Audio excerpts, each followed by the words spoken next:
Roma tenía una cultura colonizadora impresionante, pues todo territorio que conquistaba lo hacía suyo, lo hacía parte de su cultura e idioma y lo quería como suyo. Es decir, lo romanizaba, algo que solo Roma podía hacer.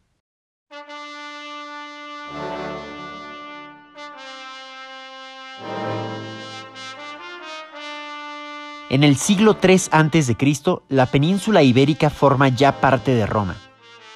En este punto se instauran dos diferentes tipos de habla que inclusive hoy existen.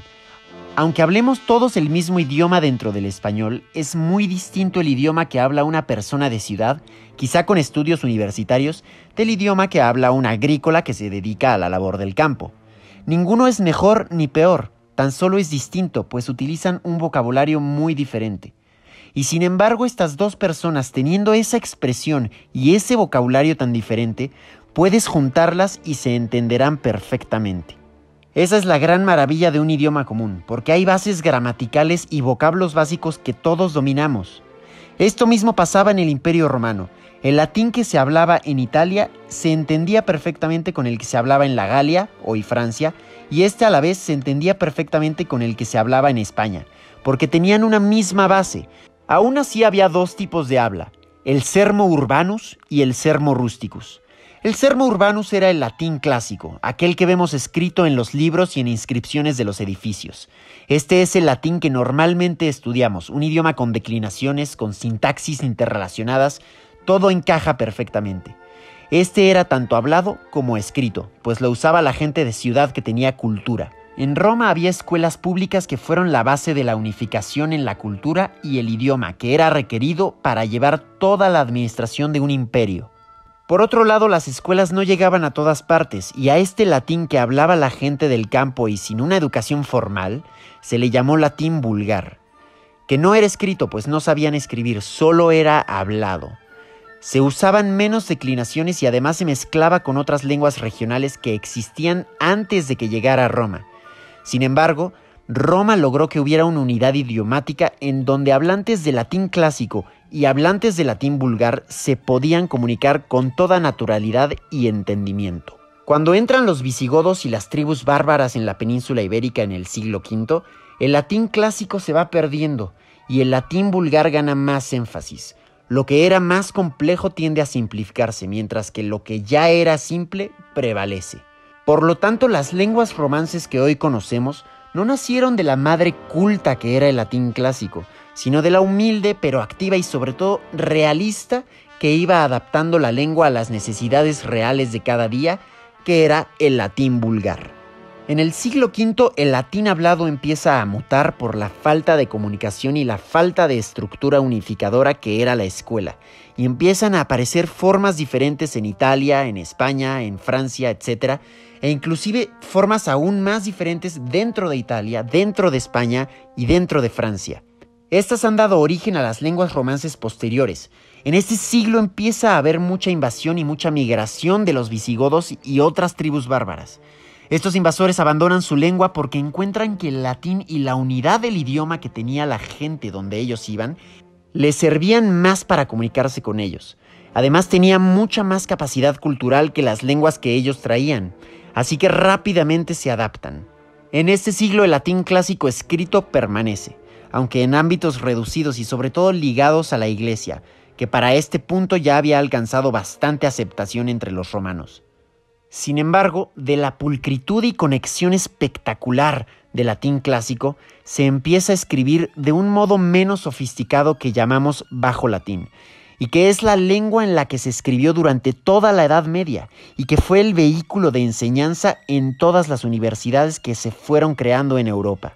Asimismo, el latín vulgar continúa evolucionando constante y rápidamente, y ya en el siglo VII podemos llamar la lengua hablada un idioma diferente al latín vulgar, que es lo que se empieza a llamar romance, que tiene su origen léxico en Roma, o quizá mejor dicho, prerromance, porque es una etapa muy temprana de estas lenguas. En la península ibérica, a grandes rasgos existían los dialectos prerromances, gallego, que después daría origen al portugués, leonés, castellano, navarro-aragonés, valenciano-catalán y el mozárabe, que era ese mismo latín vulgar que mantuvieron los cristianos, aún siendo dominados por los árabes. El castellano era el dialecto menos conservador de estos, pues en el siglo X, el reino de Castilla logra desligarse de los visigodos, por lo que su habla y escritura empieza a mutar en formas que no existían en otras lenguas romances, como la pérdida de la F al principio de las palabras. Hijo, hacer, humo, hierro. La F cambia a H porque ambas tenían fonemas muy similares en la época. Al igual que la aparición del fonema J, abeja, ajo, hoja. La conversión de CT a CH, hecho, leche, noche, derecho. La diptongación de las palabras O tónica en UE y E tónica en IE. Puente, huevo, sueño, viejo, hierba, diente, etc. Y por último, PL, CL y FL en elle. Lluvia, llano, lleno, llave, llama, llorar. En el siglo XI Castilla es ya un reino, y durante los siguientes siglos con la reconquista de los árabes, el castellano va desplazando la lengua mozárabe y el resto de las lenguas regionales. La primera gran obra en la que la lengua vulgar se utiliza con fines literarios es el Cantar de Mio Cid, escrita en castellano del siglo XII. De los dos hoyos tan fuerte mientras llorando, tornaba la cabeza estábalos catando. Vio puertas abiertas e huchos encañados, alcándaras vacías sin pielles e sin mantos, e sin falcones e sin actores mudados. Sospiró Mio Cid que mucho había grandes cuidados, fabló Mio Cid bien ni tan mesurado. Grado a ti, señor padre, que estás en alto, esto me han vuelto mios enemigos malos. Después de esto se empiezan a desarrollar más obras literarias en otras lenguas romances, y ya en el siglo XIII el rey Fernando hizo oficial la lengua castellana en vez de latín para la Cancillería.